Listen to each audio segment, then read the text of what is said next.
Hi all welcome to Blasters arena. Kerala ബ്ലാസ്റ്റേഴ്സിനെ സംബന്ധിച്ചിടത്തോളം വല്ലാത്തൊരു മത്സരം തന്നെയാണ് ഇന്ന് അവസാനിച്ചത്.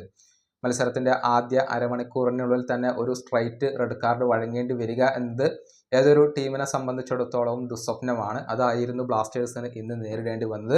പിന്നീട് ഓരോ മിനിറ്റും കേരള ബ്ലാസ്റ്റേഴ്സ് അതിജീവിക്കുന്ന ഒരു കാഴ്ചയാണ് നമുക്ക് കാണാൻ കഴിഞ്ഞിട്ടുള്ളത്. എന്നിട്ട് വിലപ്പെട്ട 3 പോയിന്റുകൾ സ്വന്തമാക്കാൻ കേരള ബ്ലാസ്റ്റേഴ്സിന് സാധിച്ചു എന്ന് പറയുമ്പോൾ അത് പൊരുത് നേടിയ ഒരു സമനില തന്നെയാണ്.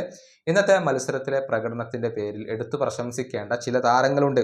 അതിൽ ഒന്നാമത്തേത് 18-കാരനായ കോറോ സിംഗ് തന്നെയാണ്. അത്ഭുതപ്പെടുത്തുന്ന പ്രകടനമാണ് കോറോ സിംഗ് നടത്തിയിട്ടുള്ളത്. അതായത് ഐബന് സ്ട്രൈറ്റ് റെഡ് കാർഡ് ലഭിച്ചതോടുകൂടി റൈറ്റ് ബാക്ക് പൊസിഷനിൽ ഒരു താരം ഇല്ലാതെയായി. ഇതോടുകൂടി കോറോ സിംഗ് ആ ഒരു പൊസിഷൻ ഏറ്റെടുത്ത് കളിക്കുകയാണ് ചെയ്തിട്ടുള്ളത്. പിന്നീട് അദ്ദേഹം ഗംഭീര പ്രകടനമാണ് നടത്തിയിട്ടുള്ളത്. കേവലം 18 വയസ്സ് മാത്രമുള്ള ഈ താരം കാണിച്ച ഒരു മെച്യൂരിറ്റിയും അതുപോലെ തന്നെ ധൈര്യമൊക്കെ എടുത്തു പറയേണ്ട ഒരു കാര്യമാണ്. അതിനുള്ള അർഹിച്ച പുരസ്കാരം അദ്ദേഹത്തെ തേടിയെത്തിയിട്ടുണ്ട്. അതായത് പ്ലെയർ ഓഫ് ദി മാച്ച് പുരസ്കാരം സ്വന്തമാക്കിയത് കോറോ സിംഗ് ആണ്. അദ്ദേഹത്തിൻ്റെ പ്രകടനം നമുക്കൊന്ന് നോക്കാം.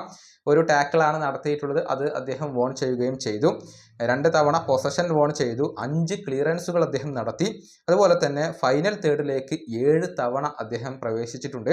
അതുപോലെ തന്നെ ഫൈനൽ തേർഡിലേക്ക് 11 പാസുകൾ അദ്ദേഹം നൽകിയിട്ടുണ്ട്. ആകെ 49 ടച്ചുകൾ അദ്ദേഹം നടത്തിയിട്ടുണ്ട്. ഇങ്ങനെ ഗംഭീര പ്രകടനം നടത്തിക്കൊണ്ട് പ്ലെയർ ഓഫ് ദി മാച്ച് പുരസ്കാരം സ്വന്തമാക്കിയത് കോറോ സിംഗ് ആണ്. ഇനി പെപ്രയെ എടുത്തു പറയേണ്ടതുണ്ട്. നേരത്തെ 9 പേരായി ചുരുങ്ങിയ മത്സരത്തിൽ ഒരു സെന്റർ ബാക്ക് എന്ന നിലയിലായിരുന്നു പെപ്ര കളിച്ചിരുന്നത്. അതിന് സമാനമായ പ്രകടനമാണ് പെപ്ര ഇന്ന് നടത്തിയിട്ടുള്ളത്. വളരെയധികം കമ്മിറ്റ്മെന്റ് ആയിക്കൊണ്ട്, വളരെയധികം ഊർജ്ജസ്വലനായിക്കൊണ്ട് മത്സരത്തിന്റെ മുഴുവൻ സമയവും കളിക്കാൻ പെപ്രക്ക് കഴിഞ്ഞു. ഒരു സെന്റർ ബാക്ക് എന്ന നിലയിലാണ് അദ്ദേഹം കളിച്ചിട്ടുള്ളത്. അതുപോലെ തന്നെ അഡ്രിയാൻ ലൂണയെ എടുത്തു പറയേണ്ടതുണ്ട്. ഒരു സർവ്വവ്യാപിയായിരുന്നു അദ്ദേഹം. ISL ഒരൽപ്പം മുൻപ് അഡ്രിയാൻ ലൂണയുടെ ആ ഒരു ഹീറ്റ് മാപ്പ് പ്രസിദ്ധീകരിച്ചിരുന്നു. എല്ലായിടത്തും ലൂണയാണ്. മധ്യനിരയിലും മുന്നേറ്റ നിരയിലും പ്രതിരോധത്തിലുമൊക്കെ നമുക്ക് ലൂണയെ കാണാൻ കഴിഞ്ഞിട്ടുണ്ട്. കളം നിറഞ്ഞു കളിക്കുകയാണ് അദ്ദേഹം ചെയ്തിട്ടുള്ളത്. അങ്ങനെ സർവ്വവ്യാപിയായിക്കൊണ്ടുള്ള ഒരു പ്രകടനമാണ് അഡ്രിയാൻ ലൂണ നടത്തിയിട്ടുള്ളത്. അതോടൊപ്പം മിലോസ് ഡ്രിൻസിച്ചിനെ കൂടി എടുത്തു പറയേണ്ടതുണ്ട്. അദ്ദേഹം സർവ്വതും സമർപ്പിച്ച് കളിച്ചിട്ടുണ്ട്. ഈ ഒരു സമനിലയ്ക്ക് വേണ്ടി അദ്ദേഹം തൻ്റെ എല്ലാം നൽകി എന്ന് തന്നെ പറയേണ്ടി വരും. പ്രതിരോധത്തിൽ ഒരുപാട് ചാലഞ്ചുകൾ അദ്ദേഹത്തിന് ഏറ്റുവാങ്ങേണ്ടി വന്നിട്ടുണ്ട്. പ്രത്യേകിച്ച് വലിയ ഒരു മുന്നേറ്റ നിര തന്നെ നോർത്ത് ഈസ്റ്റിനുണ്ട്. അതിനെല്ലാം തടഞ്ഞു നിർത്താൻ മിലോസിന് കഴിഞ്ഞു എന്നുള്ളത് എടുത്തു പറയേണ്ട കാര്യമാണ്. ബാക്കി എല്ലാ താരങ്ങളെയും നമ്മൾ പ്രശംസിക്കേണ്ടതുണ്ട്. ഏതായാലും ഹോം സ്റ്റേഡിയത്തിൽ ഒരു പോയിന്റ് നേടുക എന്നുള്ളത് നിരാശാജനകമായ ഒരു കാര്യമാണ്.